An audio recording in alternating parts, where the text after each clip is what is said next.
لله رب العالمين نحمده ونستعينه ونستغفره ونعوذ بالله من شرور أنفسنا ومن سيئات أعمالنا من يهده الله فلا مضل له ومن يضلله فلا هادي له أشهد أن لا إله إلا الله وحده لا شريك له وأشهد أن محمدا عبده ورسوله اللهم صل وسلم وبارك على محمد وعلى آله وعلى أصحابه أجمعين أما بعد قال الله تعالى في كتابه الكريم أعوذ بالله من الشيطان الرجيم يا أيها الناس اتقوا ربكم الذي خلقكم من نفس واحدة وخلق منها زوجها وبث منهما رجالا كثيرا ونساء واتقوا الله الذي تساءلون به والأرحم إن الله كان عليكم رقيبا.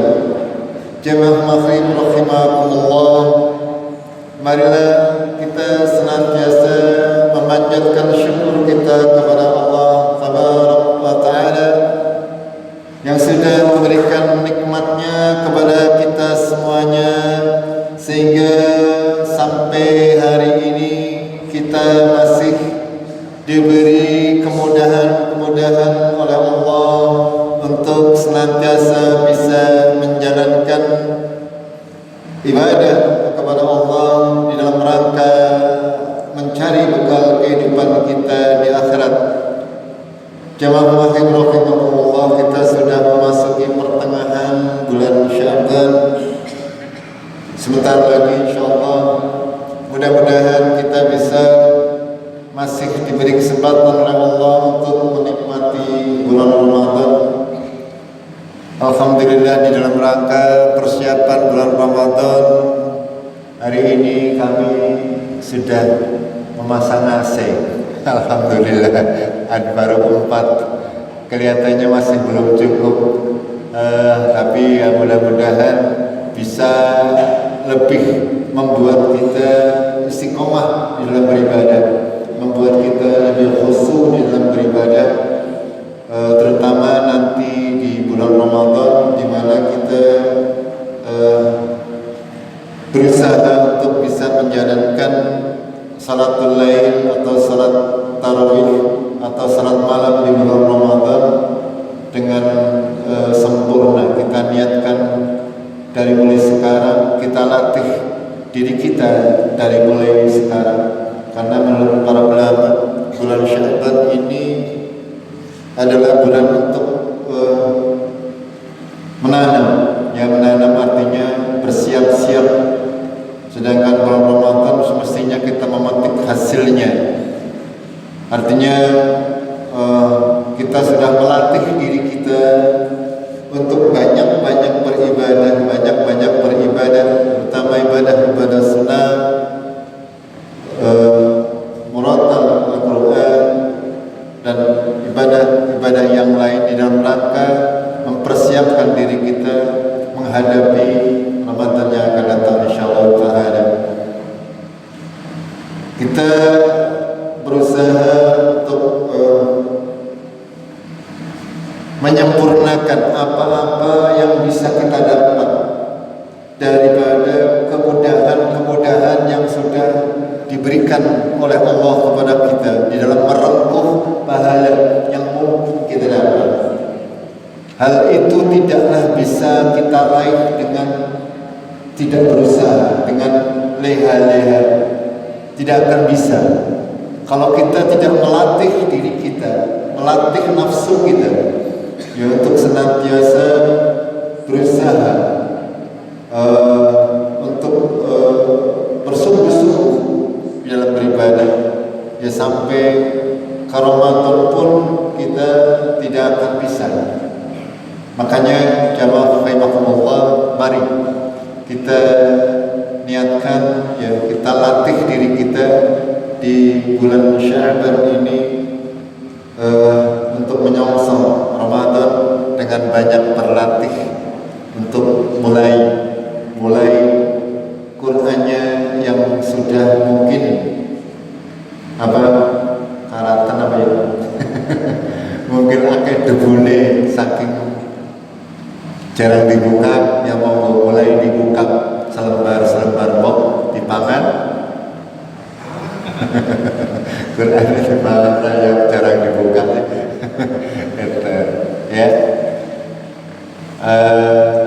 usahakan ibadah sunnah kita latih, senantiasa kita latih diri kita, keluarga kita, agar supaya nanti pas di bulan Ramadan yang penuh berkah ini menjadi benar-benar menjadi ladang pahala kita untuk menuju kesuksesan di dunia wal akhirah.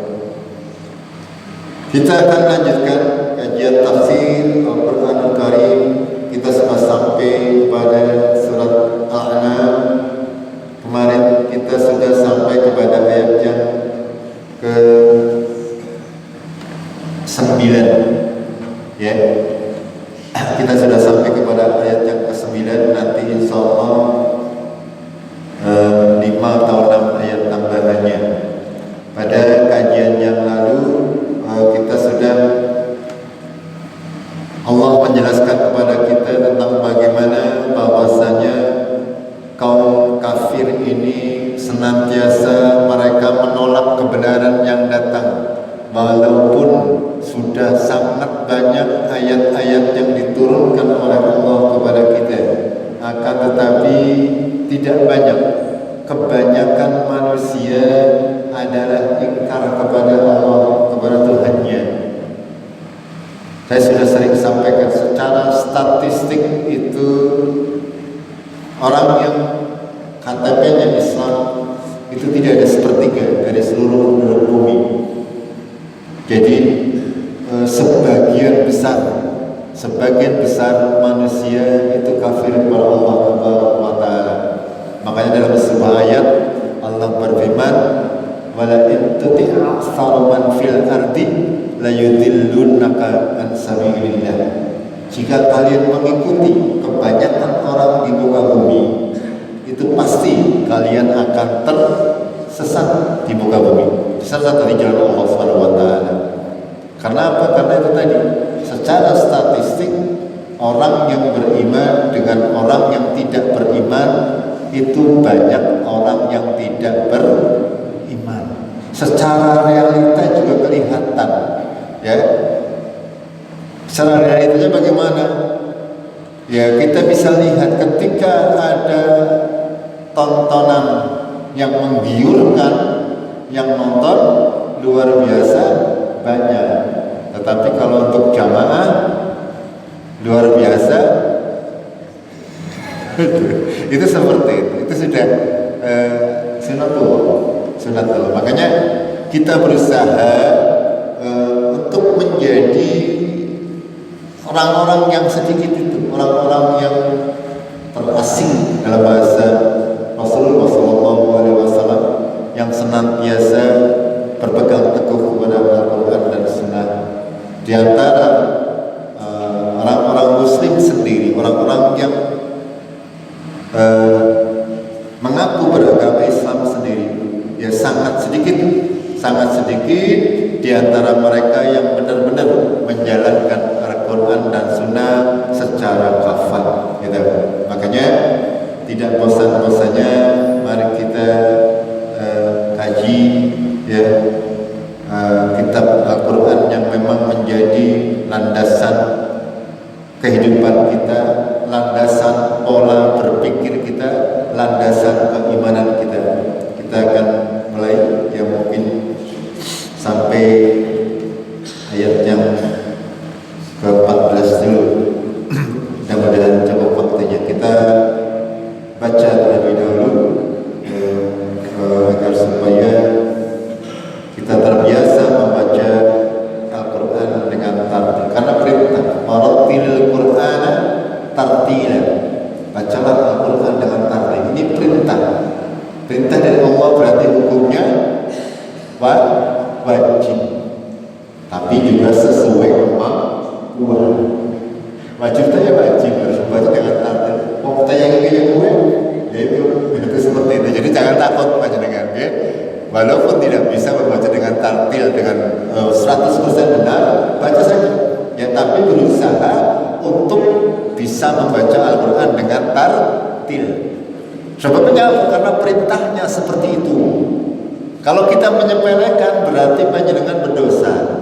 Menyepelekan membaca Al-Quran dengan tartil itu berdosa. Karena perintah dari Allah konsekuensi perintah itu adalah hukumnya menjadi wajib. Ketika kita meninggalkannya secara sengaja, itu yang dosa. Tapi kalau memang kita sudah berusaha, tapi kenyataannya mau kenake lambene wong Jawa gitu.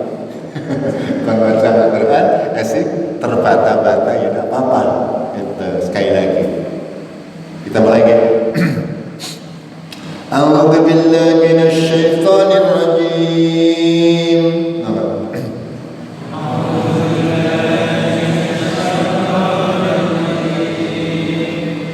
وَلَقَدِ اسْتُهْزِئَ بِرُسُلٍ مِّن قَبْلِكَ فَحَاقَ بِالَّذِي سَخِرُوا مِنْهُم مَّا كَانُوا بِهِ يَسْتَهْزِئُونَ.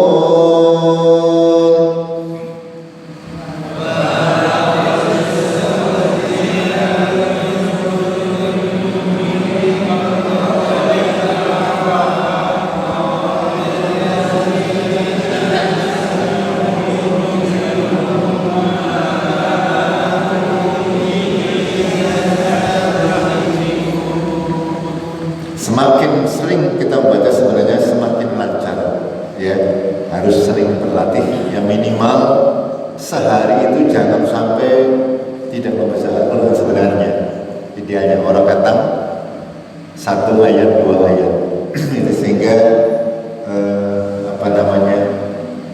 tidak mengeja lagi, ya tidak banyak berpikir. Qul siru fil ardi thumma anzuru kaifa kana aqibatul mukazzibin.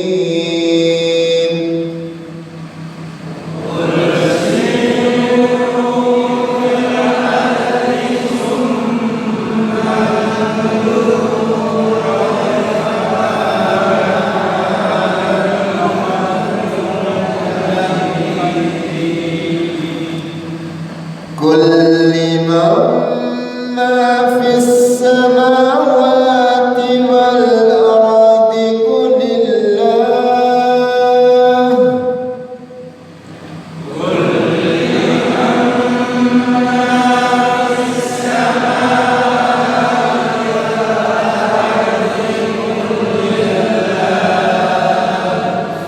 Kataba ala nafsihi rahmah.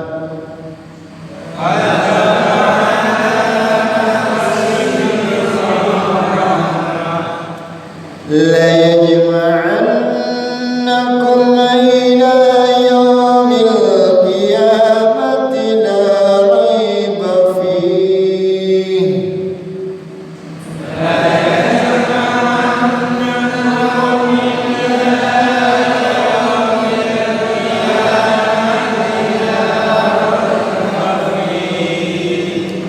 الذين خسروا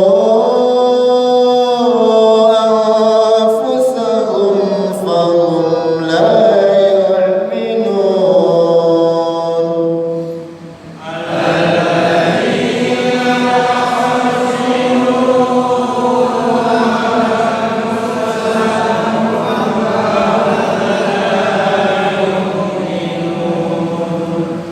وله ما سكن في الليل والنهار.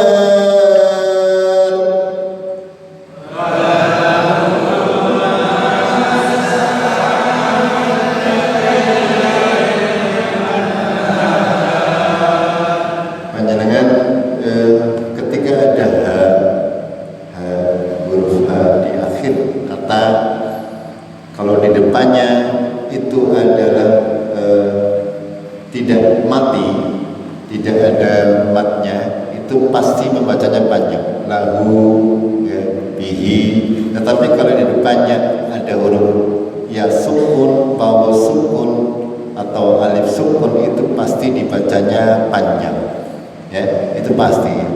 Jadi walaupun tidak berharokat, pasti harus kita paham. Lahu punya pasti panjang, ya.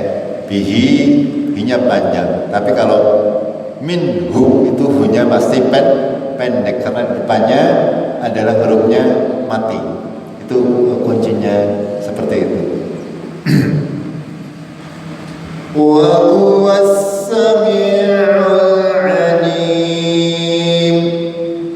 Wa huwas sami'ul alim. Qul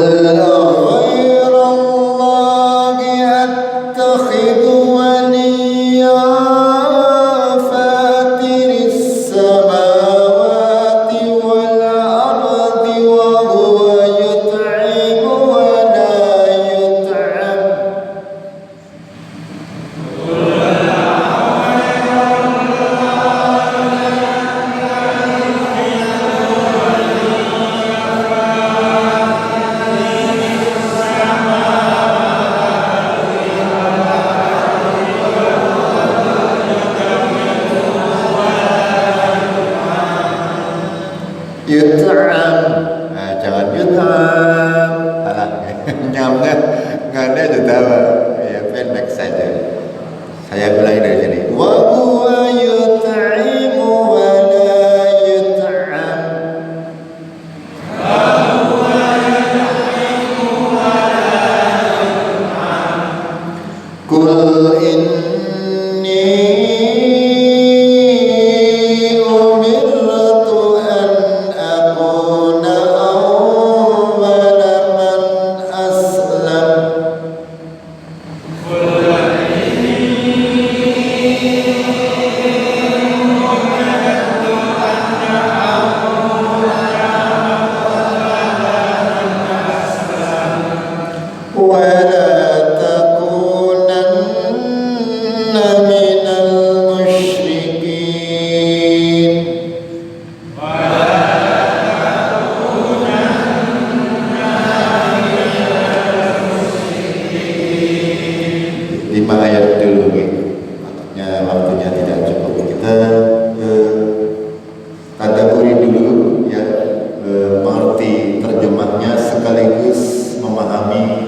penafsirannya sesuai dengan pemahaman para sahabat Muhammad Rasulullah, pemahaman para ulama, karena tidak semua memahami dengan cara yang benar.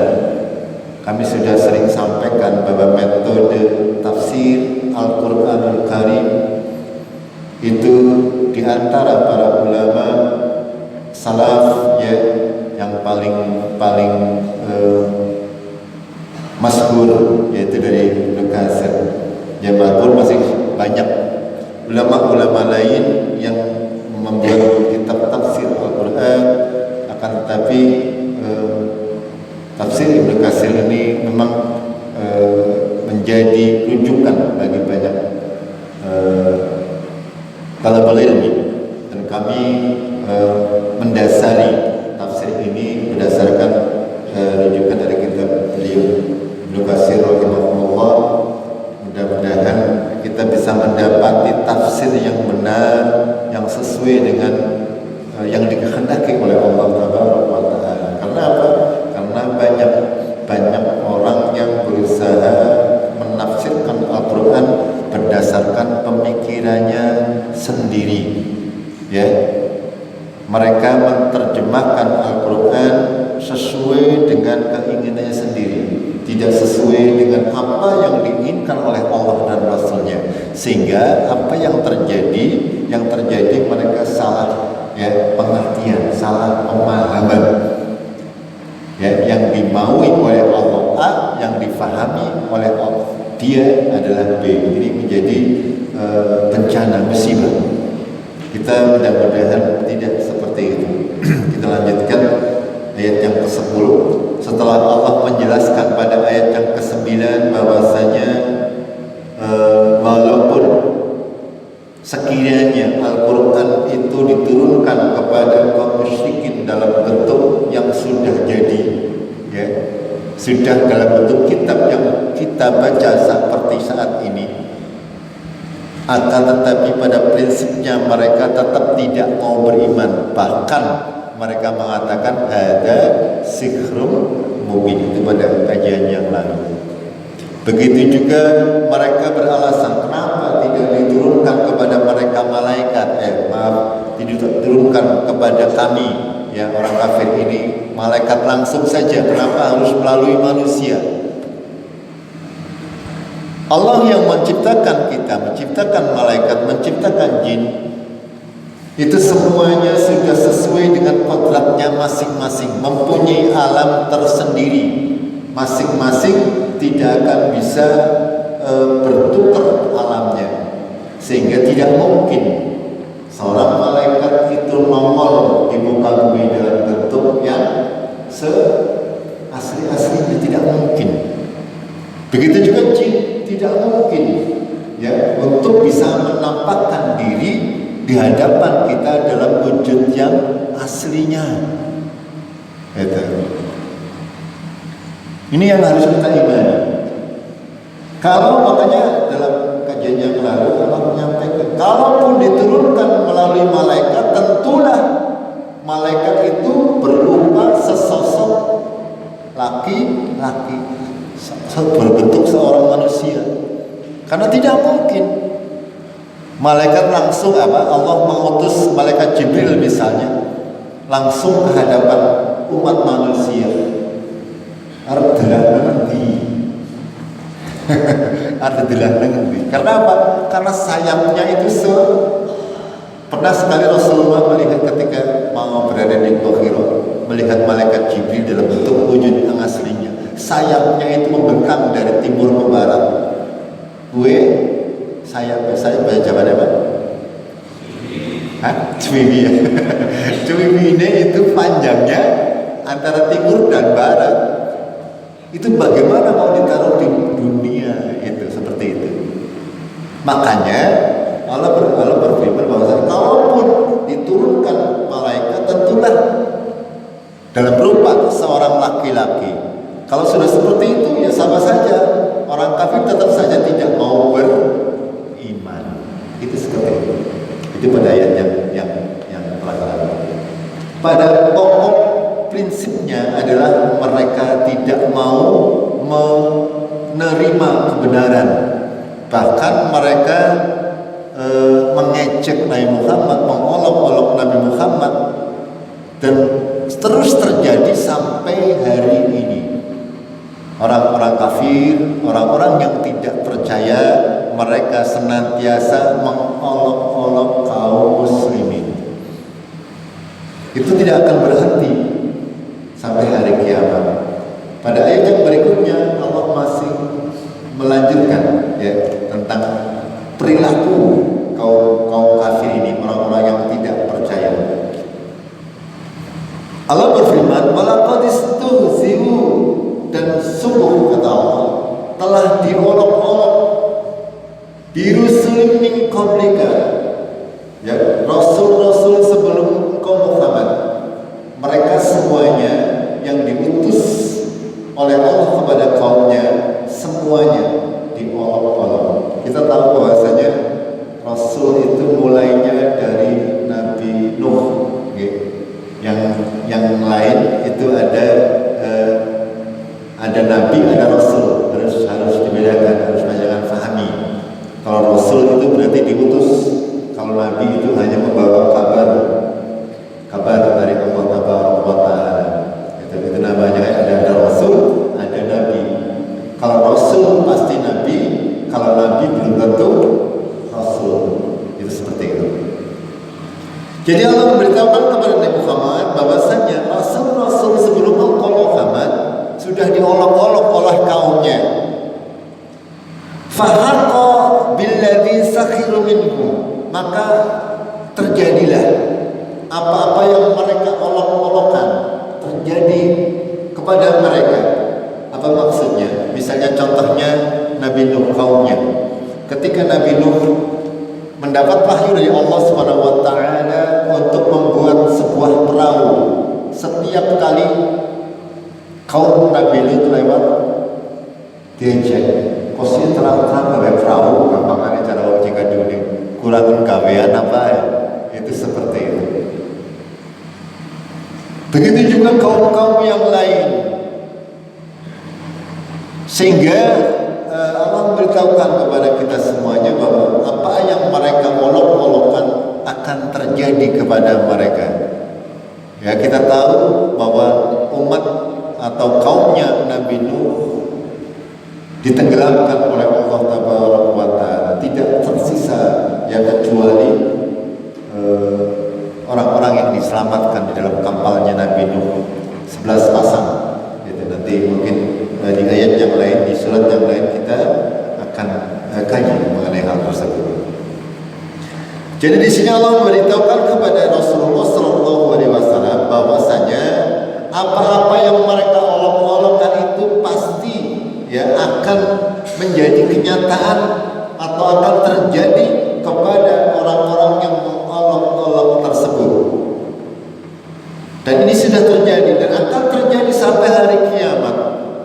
Ketika sampai hari ini pun ada orang-orang kafir yang berusaha untuk mengejek agama Islam, untuk mengolok-olok agama Islam, mengolok-olok kebenaran. Kita yakin dengan kalimat Allah, walaqad istahzi'a fahaqqa billadzi sakhiru minhum ma kanu bihi yastahzi'un. Maka akan terjadi upaya mereka olok-olokkan itu akan menimpa mereka. Lalu pada ayat yang ke-11 Allah memerintah kepada kita, kepada umat manusia secara umum. Kul, katakan siru fil ardi, berjalanlah kalian, telitilah, ya, galilah kalau sekarang. Summan dulu, kemudian perhatikan kaifa kana akibatul mukadzibin, bagaimana akibat daripada orang-orang yang mendustakan ayat-ayat kami. Agama Islam adalah agama ilmu. Di dalam Al-Quran banyak sekali perintah dari Allah untuk menggali pengetahuan yang dibutuhkan untuk memahami Al-Quran. Ayat 11 ini, Qul sirul fi ardi. Ini maknanya apa? Kita diperintah oleh Allah untuk memperhatikan bagaimana umat-umat terdahulu, ya, yang mereka mendustakan ayat-ayat Allah, bagaimana mereka ada yang dibinasakan, sebagian digoncang dengan gempa bumi, sebagian digoncang dengan gunung meletus, sebagian digoncang dengan tsunami, sebagian digoncang dengan berbagai macam penyakit. Ini maksudnya Allah memerintahkan kita untuk bahasanya berjalan-jalan di muka bumi. Artinya untuk apa? Mempelajari nasib daripada kaum-kaum umat-umat terdahulu yang mereka mendustakan, ya, mendustakan kebenaran.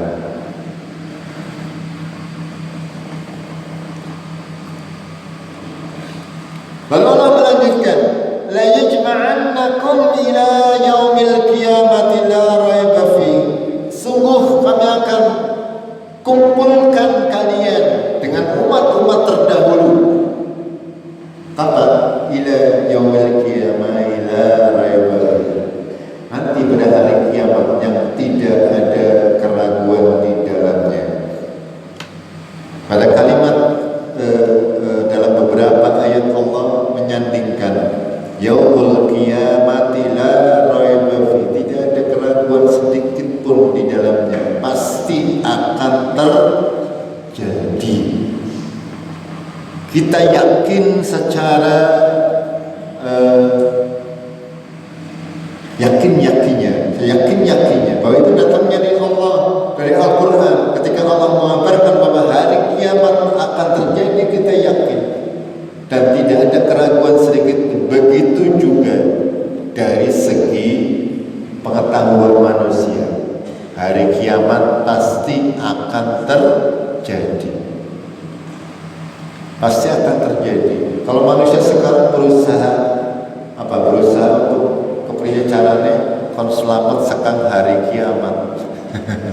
Mulanya sikil lagi pada ngeliat umah nang duran. Ya, eta. Karena apa? Karena manusia sekarang sudah tahu bahwasanya bumi ini suatu saat akan hancur. Tahu bahwasanya matahari akan hancur. Menurut penelitian terbaru, ya, kita kutub utara dan kutub selatan itu sekarang sudah mencairnya cepat sekali, ya. Bumi itu di atas kutub utara dan selatan itu isinya es batu lah gampang. Saya bikin mudah saja es batu. Itu cadangan agar supaya menjaga keseimbangan bumi. Ketika udara semakin panas, maka esnya lama-lama mencair. Ketika terlalu banyak yang mencair, berarti apa yang terjadi? Lautnya munggah. Dure laut munggah. Makanya diprediksi, ya, 50 tahun ke depan itu sudah banyak kota-kota yang berada di pinggir pantai hilang. Kenapa? Karena permukaan lautnya naik. Secara ilmiah, secara ilmu hari ini saja hari kiamat bisa dipastikan terjadi. Kita sih tidak perlu seperti itu, ya. Kita sudah meyakini dari Al-Quran. Allah mengatakan hari kiamat terjadi, kita yakin. Orang-orang yang tidak yakin, mereka yakinnya sebabnya itu. Sebabnya apa? Sebabnya ketika diteliti, ya, orang-orang pintar itu mempunyai satu kesimpulan bahwasanya suatu ketika bumi ini akan hancur. Dan kapan waktunya? Innahum yarawnahu ba'idan wa narahu qariban. Mereka menganggap bahwa mereka masih lama, padahal Allah mengatakan sudah sangat dekat. Kalau menurut perhitungan ilmu sekarang ini, ya mungkin masih 1000 tahun lagi, 2000 tahun lagi. Itu kalau keadaan normal. Kalau tidak normal, besok hancur juga bisa. Artinya ketika panasnya sudah luar biasa bumi ini, seperti yang kita rasakan hari ini, zaman kita dulu, jika orang kayak gini, ya, zaman kita kecil, ya, tidak pernah mengalami panas yang sedemikian lumit khususnya. Tapi sekarang pada baik karo Jakarta. Itu dampak daripada itu tadi yang saya sampaikan. Jadi pemanasan. Kenapa bisa seperti itu? Ya karena ulah tangan manusia. Karena perbuatan manusia.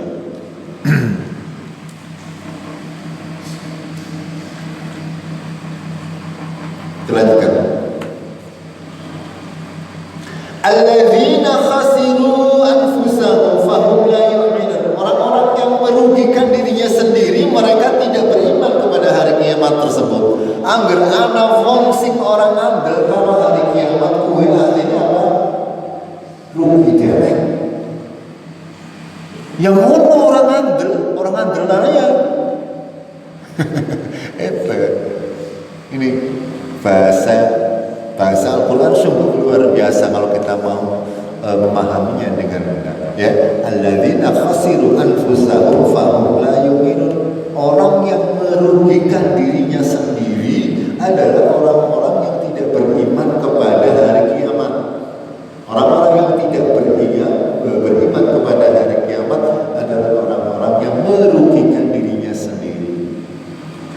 Kenapa? Ketika orang tidak mengimani hari kiamat, maka dia di dunia berbuat semaunya. Semaunya karena tidak percaya tentang hari kiamat. Ngertine arep mati ya wis, ya.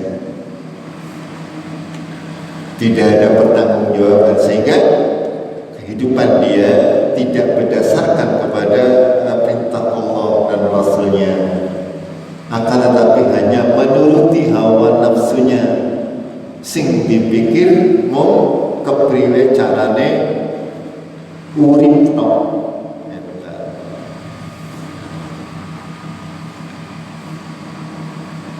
Selanjutnya, walahu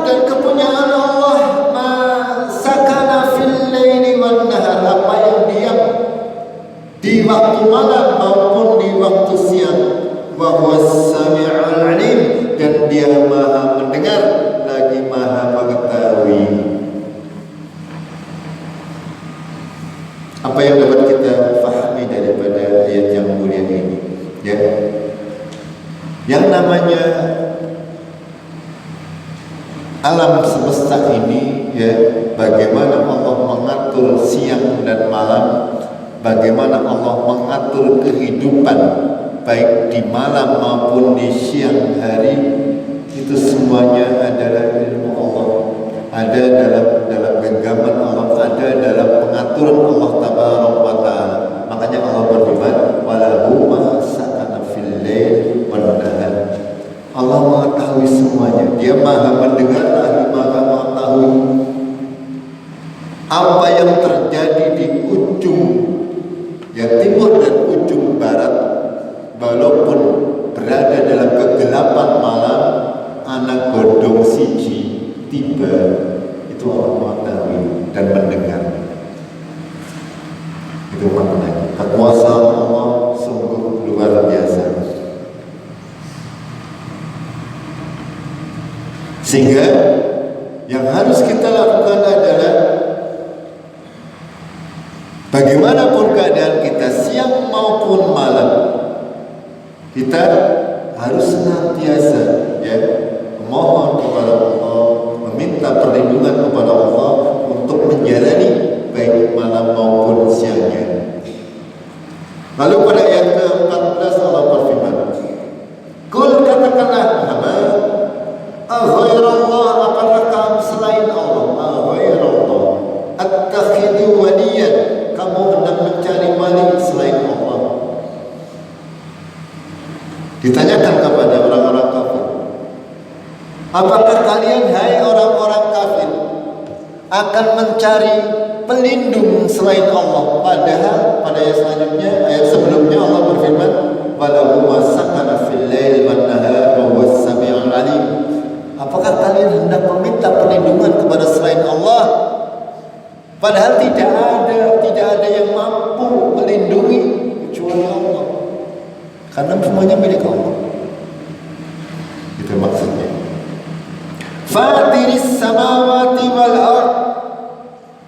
Dialah yang menciptakan, dialah yang menciptakan langit dan bumi. Sekali lagi, ya, langit. Ya, langit tidak dalam bentuk tunggal, tapi dalam bentuk jamak, samawati wal ard. Wa huwa yut'imu wa la yut'am, dan dia memberi makan dan tidak diberi. Artinya Allah tidak butuh makanan seperti panjenengan butuh sega. Allah orang. Ya, dialah yang memberi makan dan dia tidak membutuhkan makan. Itulah Allah kita.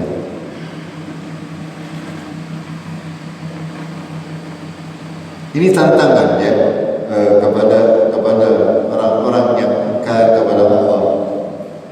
Apakah kalian, hai orang-orang kafir, kepengen meminta perlindungan kepada zat selain Allah yang pada prinsipnya mereka tidak punya kekuasaan apa-apa, bahkan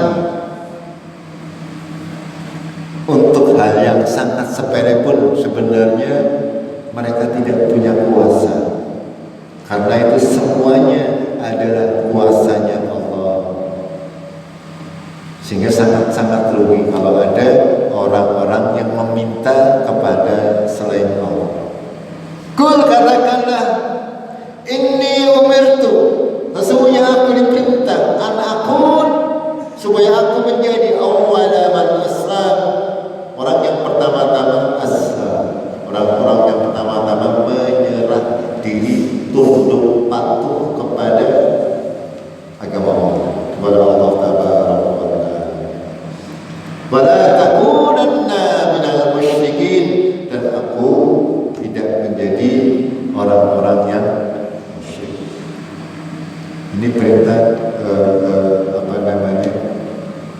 dari Allah Tabaraka wa Ta'ala kepada Nabi-Nya Muhammad SAW untuk disampaikan kepada kita kaum muslimin, orang-orang yang beriman, agar senantiasa menjadi sandaran, ya, bahwasanya Rasulullah sudah menyampaikan dari Allah kepada kita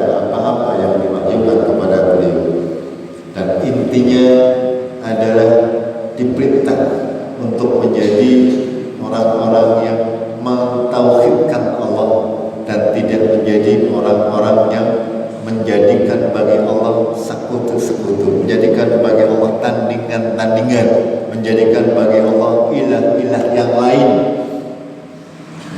Dan ini tidak melulu, apalagi sekarang ya, kalau mengatakan bahwa orang musyrik itu adalah hanya orang yang menyembah berhala, sekarang sudah sangat jarang. Ya, benar. Ya, walaupun masih ada, ya, tapi sudah sangat jarang. Padahal yang namanya kesyirikan itu bentuknya sangat-sangat banyak. Itu yang harus kita senantiasa kaji agar supaya kita bisa terhindar dari kesyirikan, baik yang kita ketahui maupun yang tidak kita ketahui. Makanya Rasulullah mengajarkan kepada kita untuk berlindung dari kesyirikan. Allahumma inni a'udzubika an usyraka ma a'lam wa ma lam a'lam. Aku berlindung kepada Allah dari kesyirikan apa yang aku ketahui dan apa yang aku tidak ketahui. Artinya tidak sengaja. Gitu. Karena banyak sekali bentuk-bentuk kesyirikan ini. Padahal kita diperintah untuk menjadi orang yang tunduk patuh kepada perintah Allah. Ketika kita tidak tunduk patuh kepada perintah Allah, berarti kita menjadi orang yang musyrik. Ya. Kita lebih mengedepankan misalnya dengan hukum selain Allah, ya. Padahal kita mampu, kita sanggup untuk melaksanakannya. Itu masuk dalam golongan orang-orang yang mensekutukan Allah Tabaraka wa Ta'ala. Masih ada waktu, saya tambahin 2 ayat. Ayatnya pendek-pendek ini. Kita baca lagi. Qul inni akhafu in 'asaitu rabbi 'adzab yaumin adzim.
Kul katakanlah ya Muhammad, inni sesungguhnya aku takut in asaitu rabbi, jika aku durhaka kepada Tuhanku, ngadzaba yaumin adim,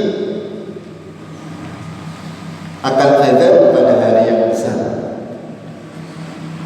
Nabi Muhammad diperintah kepada untuk menyampaikan kepada kaum kafir, kaum musyrikin, bahwasanya jika Rasulullah Muhammad SAW durhaka dengan Tuhannya, dengan tidak menjalankan perintahnya, dengan tidak menyampaikan wahyunya, maka takut akan datangnya azab pada hari yang azim, hari yang besar, yaitu hari kiamat.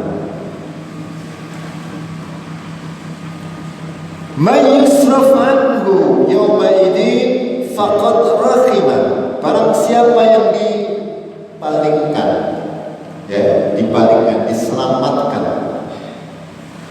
daripada kedahsyatan hari kiamat. Nganhu yawma idin, pada hari itu, pada hari kiamat. Barang siapa yang diselamatkan, atau dipalingkan, kalimatnya dipalingkan. Yusraf anhu yawma idin faqad rahimah, sungguh dia sudah diberi rahmat oleh Allah, disayang oleh Allah Subhanahu wa Ta'ala. Dan kita meminta kepada Allah agar supaya kita menjadi kelompok yang ini, yang diselamatkan oleh Allah, dari kedahsyatan hari kiamat. Dan menurut riwayat, hari kiamat tidak akan terjadi kecuali yang tersisa adalah orang-orang yang terjelek di antara yang jelek. Makanya panjenengan jangan suka memohon panjang umur. Engkau katakan menangi hari kiamat berarti jenengan manusia yang paling celaka.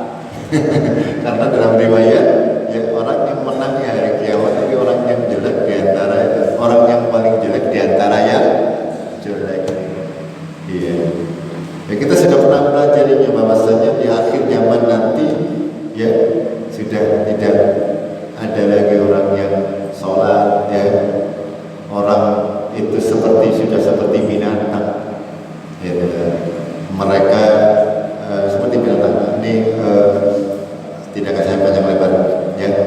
May yusraf anhu yawma idin faqad rahimah, sungguh telah diberi rahmat oleh Allah. Dzalikal fawzul mubin, yang demikian itu adalah fauz, keberuntungan yang nyata.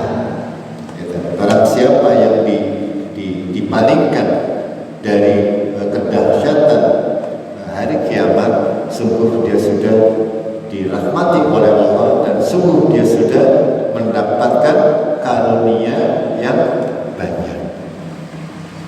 Lalu Allah melanjutkan, wa iyamsaskallahu bidurrin, jika Allah menimpakan kepada kalian durrin, dengan doror, dengan mudarat, dengan musibah, dengan segala sesuatu yang buruk-buruk yang menimpa kita, fala kashifa lahu illa huwa, maka tidak ada yang dapat menghilangkan musibah tersebut kecuali Dia.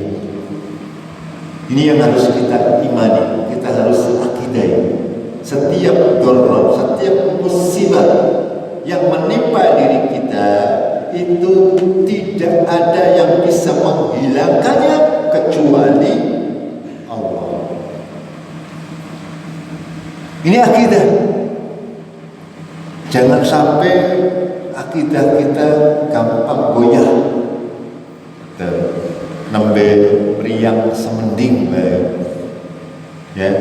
Ditambah ning anak ngene ora mari-mari, akidah wis goyah. Ki kayane gara-gara kae kan. Berarti akidahnya sudah goyah. Ini kita harus yakin, wa iyamsaskallahu bidurrin fala kashifa lahu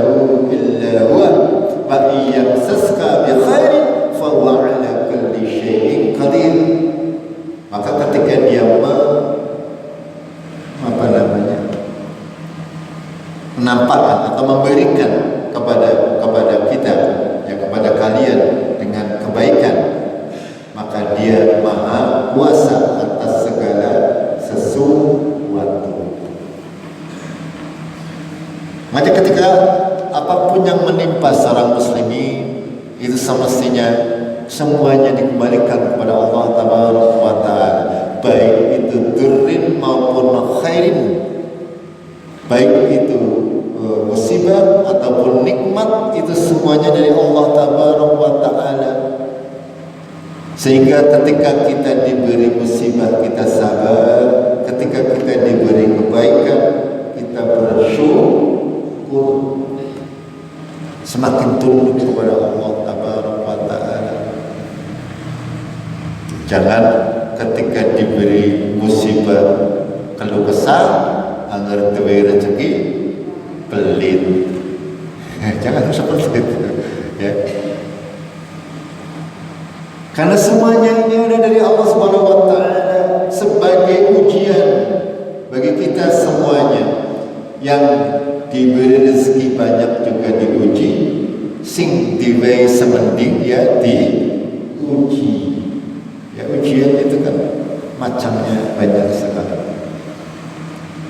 Terakhir, wa huwal qahiru fawqa ibadihi, dia maha kuasa di atas hamba-hambanya. Wa huwal hakimul khabir, dia maha bijaksana lagi maha mengetahui. Ini nama-nama Allah ya, yang harus kita tadaburi, harus kita ketahui maknanya, dan kita bisa menerjemahkannya dalam kehidupan sehari-hari.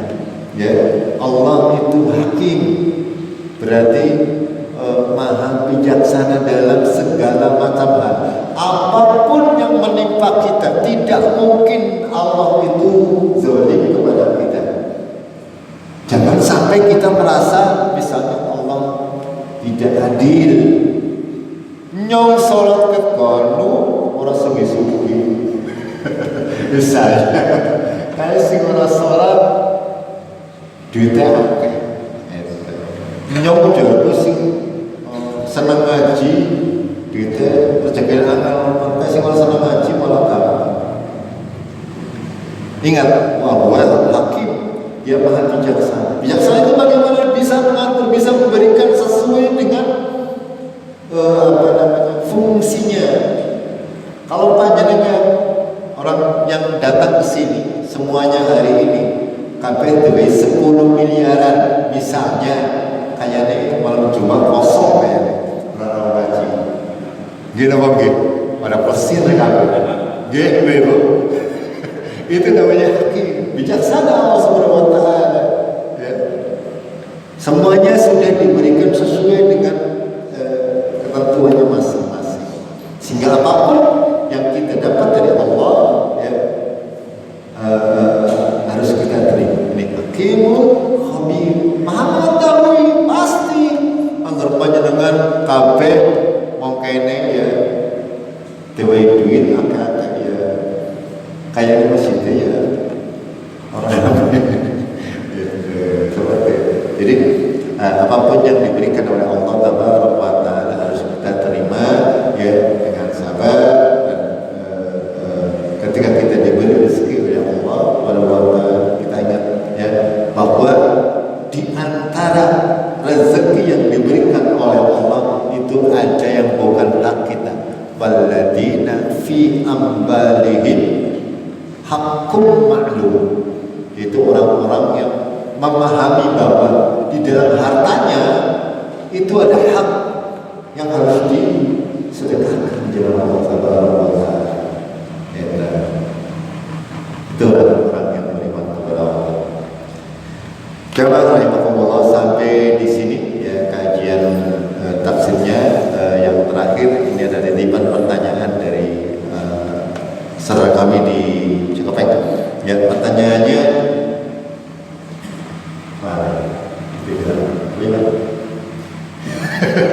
harus tembok-tembok malah telat. Intinya benar dari Pak Ayat, cara membuat SIM yang benar. Oh iya paham. Ya, ada yang bertanya seperti ini. Ada kita membuat SIM, ya, apakah nilai minta ampun? Sekali kalau ujian, ya benar kita butuh SIM. Ya sama lah ya, bikin SIM, bikin KTP, bikin segala macam yang urusannya dengan birokrasi. Ya kita bikin sih ujian bisa pindah bahkan disinyalir kayaknya tak orang mungkin lulus dalam ujian ya saya kan pernah juga mengalaminya seperti itu ya.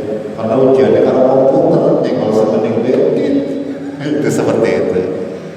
Nah bagaimana hukumnya? Padahal kita butuh itu. Apakah kita boleh mengambil jalan pintas? Ya, mengambil jalan pintas artinya dengan membeli SIM, artinya ujian itu dibeli dengan uang karena memang kita membutuhkan SIM tersebut. Dalam hal ini ya para ulama memberikan sebuah solusi bahwasanya ketika memang itu adalah menjadi hak kita untuk mendapatkan, contoh misalnya KTP SIM itu sebenarnya hak kita ya, hak kita, dan kita tidak bisa mendapatkannya kecuali dengan cara seperti itu ya. Sama sekali tidak ada cara yang lain. Contoh misalnya selain SIM KTP anggar metut zaman kemudian ya sekarang ini alhamdulillah sudah sedikit lancar gitu. Zaman baru sih cara KTP anggar orang ya saya pernah mengalaminya ya, bikin semua yang berhubungan dengan birokrasi itu semuanya susah, tidak seperti hari ini sih alhamdulillah sudah banyak kemajuan ya. Mungkin untuk khusus untuk masalah SIM gitu ya, mungkin masih seperti itu. Para ulama memberikan penjelasan bahwa kalau memang tidak ada cara yang lain dan kita membutuhkan itu ya diperbolehkan dalam keadaan darurat ya, kalau memang tidak ada cara yang lain. Tapi kalau masih ada cara yang lain yang tidak mengandung unsur suap menyuap atau sogok menyogok, itu tidak diperbolehkan. Dan dosanya bagaimana kata para ulama?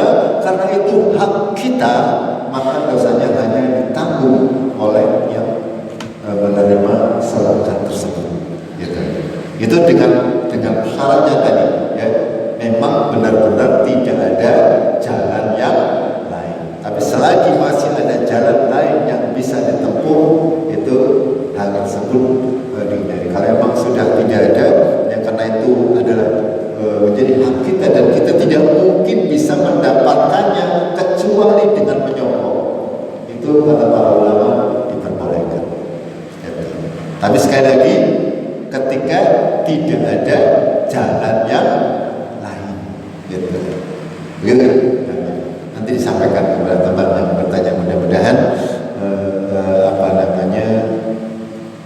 bisa mendapatkan apa, karena memang SIM ini kadang yang bingung kita anggap orang SIM ditangkap SIM itu kadang saya juga gak mudeng lah, itu birokrasi yang urusan mereka kita sebagai rakyat biasa diperintahkan gawe SIM ya, mana ya, itu sebagian dari iman ya. Taat kepada pemerintah adalah merupakan bagian daripada akidah kita ya. Tidak boleh kita menentang aturan daripada pemerintah kita selagi aturan tersebut tidak bertentangan dengan Al-Quran dan As-Sunnah. Begitu ya. Kita akhiri dengan kafaratul majlis. Subhanallah wa bihamdik, asyhadu an la ilaha illa anta, astaghfiruka wa atubu ilaik. Assalamualaikum